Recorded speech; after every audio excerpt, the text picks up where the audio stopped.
Welcome to Homework Lib. To construct the 95% confidence interval, we can use the formula the sample mean plus or minus the critical z times the population standard deviation over the square root of n, the sample size. And so this is going to be the sample mean, which is 3,000, plus or minus the critical z. Well, at 95%, that's 1.96. The population standard deviation is 300, and we know that there are 500 selected in the sample. So calculating this, I'll go to two places. 3,000 minus 1.96 times 300 over the square root of 500 is $2,973.70, and then the upper boundary from adding is $3,026.30.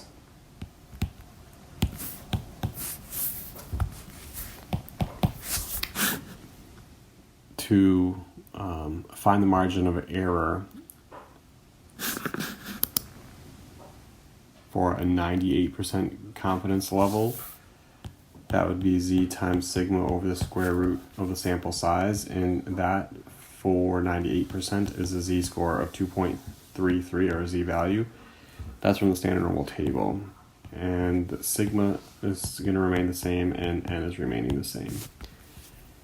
And to two decimal places, 2.33 times 300 over the square root of 500 is 31.26. So $31.26 would be the margin of error. What should we do to reduce the margin of error 2 times? That is, making the margin of error half of its original value. So if we want half of this, we want a margin of error of $15.63. So if the margin of error is equal to the critical z times sigma over the square root of n, and we want the margin of error to be 31.26. One thing we could do at this level, if we want to keep the z at 2.33 for 98% in this instance, and the margin of, or the standard deviation is the same, then let's see what we could do for our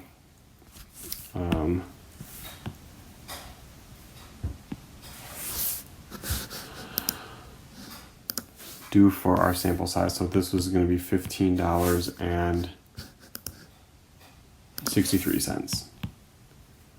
And so you would divide by 2.33,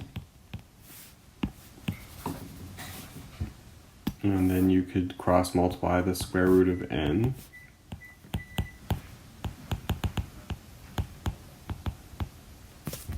and then square. And if we take 300 over